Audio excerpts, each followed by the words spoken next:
En 1892, un buscador de oro arruinado, llamado Edward Doheny, caminaba por el centro de Los Ángeles cuando notó una sustancia negra y pegajosa en las ruedas de una carreta que pasaba.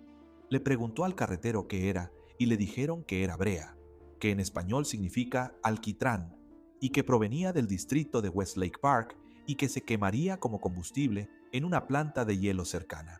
Eduardo Doheny había pasado años trabajando en minas por todo el oeste de Estados Unidos y sabía lo que significaba una filtración superficial. Así que pidió prestados $400 a su antiguo socio.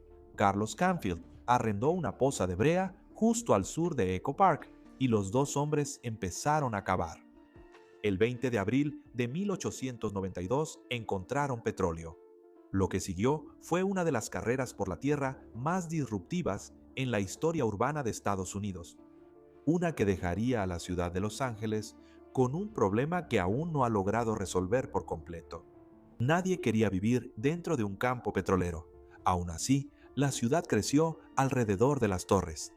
Las torres se quedaron en el suelo y eventualmente la única solución en la que todos pudieron estar de acuerdo fue disfrazar las torres petroleras como edificios falsos, con la esperanza de que nadie hiciera demasiadas preguntas. Algunos de esos edificios siguen en pie hasta el día de hoy en algunas de las calles más reconocidas del mundo.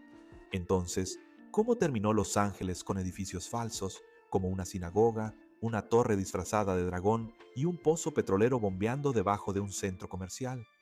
Quédate con nosotros para descubrir la historia de los edificios falsos de Los Ángeles. Soy tu anfitrión Ryan Sokash y estás viendo It's History. Comencemos con lo rápido que todo se salió de control.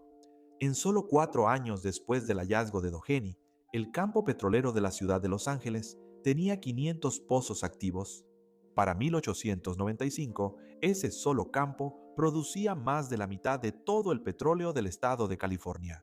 En su apogeo, en 1901 aproximadamente 200 compañías de pozos independientes operaban dentro de él. Las torres de perforación se levantaron en grupos y luego, lo que parecía un bosque, se extendía por tierras que al mismo tiempo se dividían en lotes residenciales y corredores comerciales.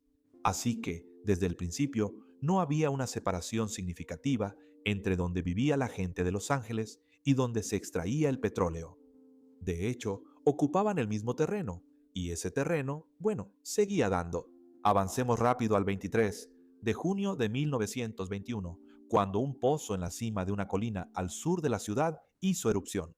Aparentemente, la columna de petróleo alcanzó los 114 pies de altura.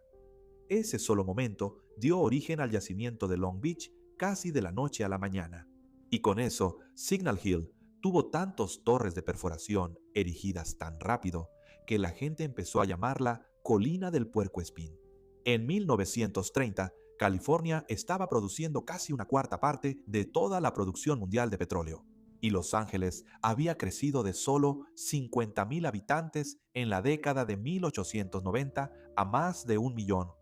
Así que en ese contexto, la población y la industria petrolera habían crecido juntas al mismo ritmo, lo que significaba que a mediados de siglo, cuando la ciudad empezaba a pensar en el tipo de lugar que quería ser, las torres petroleras ya estaban por todas partes. Lugares como Beverly Hills, Venice y Huntington Beach se habían construido directamente sobre antiguos campos petroleros.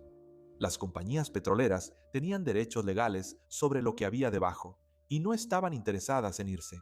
Así que cuando la ciudad empezó a intentar parecerse a la capital cultural global en la que se estaba convirtiendo, tenía un problema importante que resolver. Digo, piénsalo, ¿qué debía hacer la ciudad? El equipo de extracción estaba justo en medio de los vecindarios más codiciados. Después de mucho debate, la respuesta llegó en forma de arquitectura. Construida en 1966, la Torre Cardiff en West Pico Boulevard suele describirse como la primera torre petrolera diseñada arquitectónicamente en Los Ángeles, aunque los propietarios fueron más allá de solo diseñarla para que se mezclara con el vecindario. Verás, esa zona había sido un enclave judío desde el final de la Segunda Guerra Mundial. Así que la empresa diseñó la fachada para que pareciera una sinagoga, mientras que en el interior, una torre petrolera móvil sobre un sistema de rieles extrae petróleo de 40 pozos activos, en una instalación reconstruida en 2001 para mantener el ritmo de producción. Desde la calle, parece un lugar de culto, pero no lo es. Solo 2 años después, a poco menos de 1 kilómetro al oeste, se construyó una segunda estructura que hizo que Cardiff pareciera modesta. El sitio Packard Well en West Pico, presentado al vecindario como un edificio de oficinas común, no tiene ventanas. Tiene 6 pisos de altura, un césped bien cuidado y un vestíbulo en su interior. Aunque las apariencias engañan, la realidad es que en el interior una torre de perforación sobre rieles se movía entre 50 y 2 pozos activos de petróleo y gas bajo un edificio que no tiene techo. Cuando abrió en 1968, la empresa abrió brevemente el vestíbulo al público con una exhibición educativa sobre la industria petrolera y una ventana para observar las bombas en acción. Así que, aunque podías optar por entrar a la estructura y aprender cómo funcionaba la industria petrolera, la mayoría de la gente realmente no tenía idea de lo que sucedía adentro. Y cabe señalar aquí que el arreglo de puertas abiertas eventualmente terminó.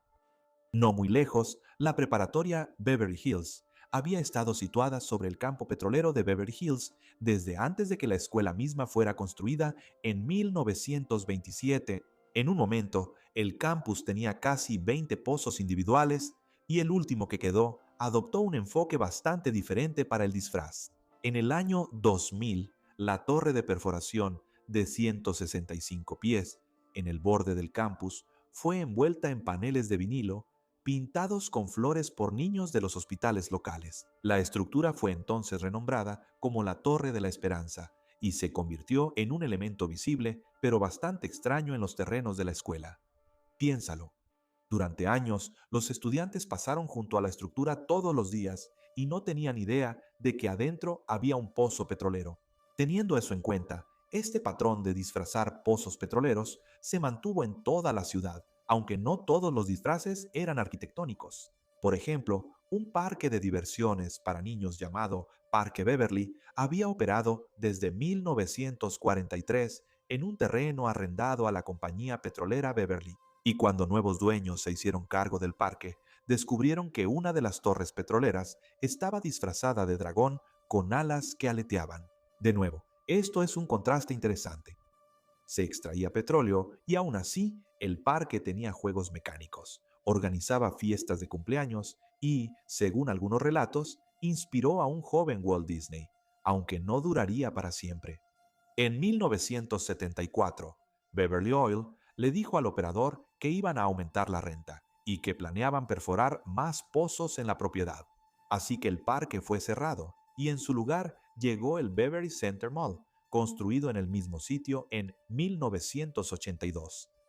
En 2020, la parte occidental de ese centro comercial todavía contiene 45 pozos activos y 16 inactivos, y no es el único ejemplo de su tipo. También está el campo de golf Rancho Park en el Hillcrest Country Club, a unas millas al oeste, que extraía de los mismos campos petroleros y tenía su equipo escondido en las calles del campo, perfectamente invisible desde cualquier carretera pública. Las compañías habían estado perforando en Rancho Park desde 1958 bajo un contrato de arrendamiento con la ciudad de Los Ángeles, pero aún así los golfistas seguían jugando en el campo. De hecho, el Abierto de Los Ángeles se celebró ahí 18 veces. Ahora, en University Park, a unas cuadras de la US, el enfoque fue similar y al final el más trascendental. El sitio de perforación está en la calle 23 detrás de un muro cubierto de enredaderas y un césped bien cuidado. Aquí no hay fachadas falsas, aunque en este caso los pozos simplemente estaban ocultos por la vegetación y la suposición de que los vecinos no se darían cuenta. Sin embargo, después de que la empresa aumentó la producción en un 400% en 2010, usando un proceso llamado acidificación, los residentes comenzaron a reportar hemorragias nasales, dolores de cabeza crónicos y ataques de asma, incluyendo ataques en personas que antes no se sabía que tuvieran asma. Y aunque estos efectos fueron bastante dramáticos, pasarían años antes de que el Estado finalmente sellara los 21 pozos en febrero de 2026. Estos edificios falsos no estaban destinados a permanecer para siempre. La Torre de la Esperanza, en Beverly Hills, finalmente fue demolida discretamente. Para cuando la empresa operadora se declaró en bancarrota, en 2017, la producción ya había caído un 90% desde su máximo de 850,000 barriles al año en los años 80. En cuanto al distrito escolar, bueno, se quedó con una factura de 8 millones de dólares para tapar los pozos con cemento y desmantelar el sitio.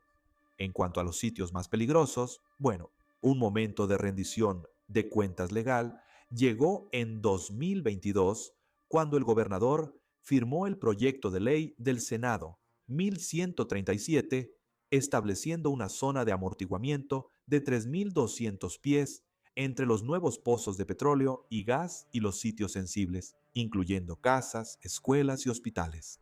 La industria gastó decenas de millones de dólares tratando de derogarla a través de un referéndum en las urnas. Aún así, en junio de 2024, la industria retiró ese referéndum y la ley entró en vigor. Aún así, la mayoría de estos edificios falsos no van a desaparecer pronto. La SB 1137 permite que los sitios existentes sigan operando. Evita que se emitan nuevos permisos en la misma proximidad a casas y escuelas, pero no deja fuera de operación a los sitios que ya existen. Lo que eso significa, en la práctica, es que la era de resolver el problema con una capa de pintura arquitectónica ha terminado formalmente, pero los edificios que produjo no van a desaparecer. Los Ángeles se construyó sobre el petróleo y luego pasó 60 años haciendo ese petróleo invisible. Disfrazó las torres de perforación como sinagogas, edificios de oficinas, torres cubiertas de flores y dragones. Y estos disfraces funcionaron tan bien que la mayoría de las personas que pasaban junto a ellos a diario nunca volvieron a pensar realmente en el tema. Así que esa es la historia de por qué Los Ángeles está lleno de edificios falsos. De verdad espero que te haya gustado. Dale al botón de suscribirte para apoyar el canal. Y bueno, como siempre, aquí Ryan Sokash se despide.